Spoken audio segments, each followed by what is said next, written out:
it's Sam, and I'm making a video today about the transit of Saturn into Scorpio, which is going to happen on November 2nd, November 1st, November 2nd, 2014, and last until January 26th, 2017. So we're having a big shift that's about to happen. And I'm also going to talk about a sort of general review of Sati, what that is, which is the 7.5-year cycle of Saturn as it moves through 3 signs that are adjacent to the moon. And then I'm going to also give an overview of how to look at these types of transits and to really look at them from the ascendant, from whatever your rising sign is in your natal chart. So one thing to understand is that this transit of Saturn is going to be moving through Scorpio.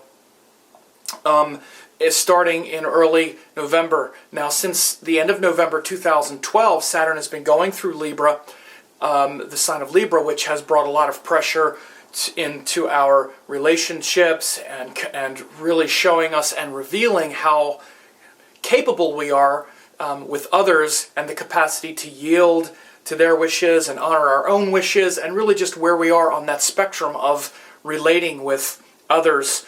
And this is to say, these are others who have mutual desires. That's what Libra is. It's the sign of mutual desires with grown-ups, where they have mutual desires and that they want to fulfill with each other. Like, for instance, in a romantic relationship, the mutual desire to fulfill is to be, happy.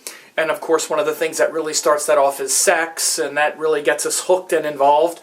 But then also business relationships also have to do with Libra, where let's say we both want, we have a partnership and we can only fulfill it through each other.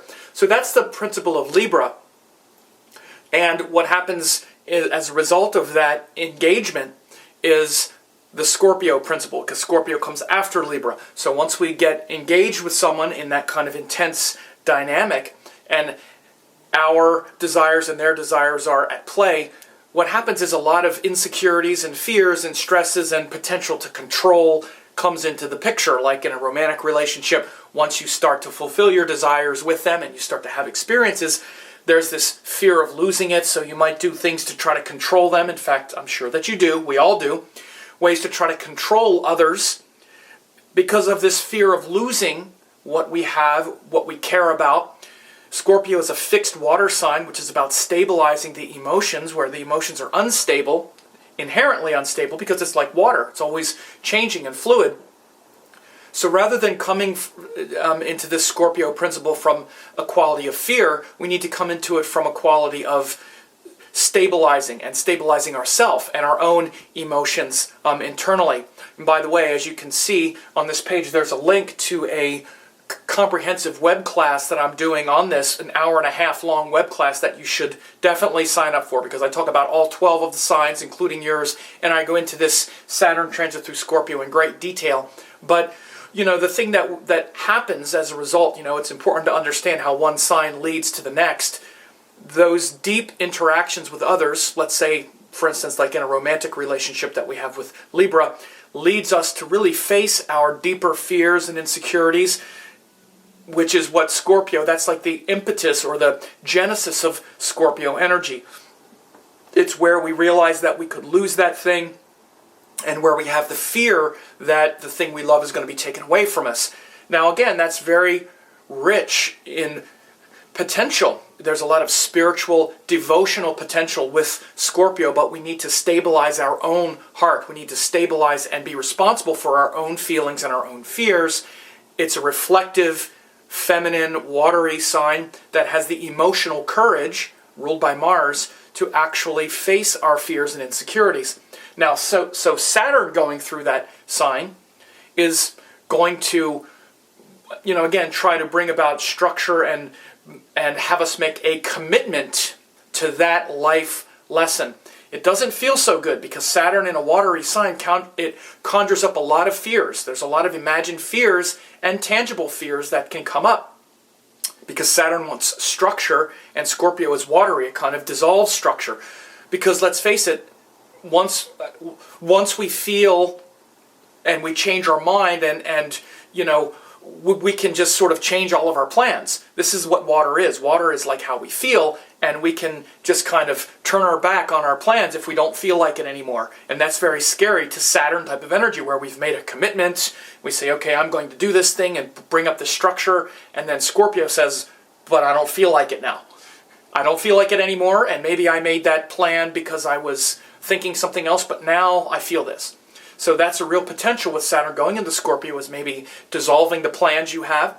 But in a deeper sense, beyond the external worldly function, which, is going to unfold for each person individually, in a more metaphysical sense, it's really, in the highest sense, it's where we're trying to face these fears, which is Scorpio, and transform them into devotion and wisdom by embracing solitude, which is the highest quality of Saturn, making a commitment to our real, to the real source of that pain, and need for control, which is that we don't know ourselves and that we don't know our heart. So this is a common benefit for everyone. This is what we all need to be focusing on, regardless of your chart. This is the principle of Saturn and Scorpio in the highest sense. In the lowest sense, it can be where we try to exert control over things that we have no control over.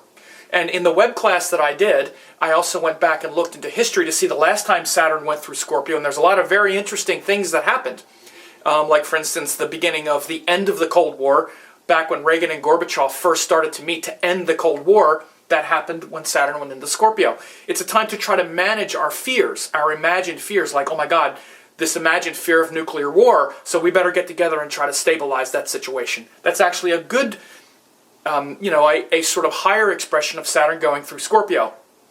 In the lower expression, it might be, we need to kill everybody that doesn't agree with us because they might kill us, or some kind of thing like that. Because we also saw the rise of terrorism and a lot of other things that also started during that transit. Again, you want to watch the web class that I taught to really get a comprehensive understanding of what happened the last time Saturn went through Scorpio, so we can apply that to our modern world.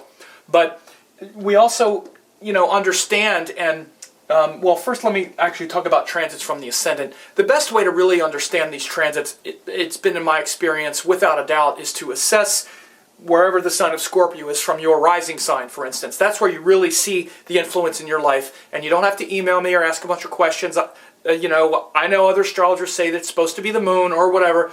The moon is the mind, it's the consciousness, it's how we feel, it's very important, but the ascendant is the moment you were born, and it's your physical karma, what happens in your life. I definitely read transits from the ascendant.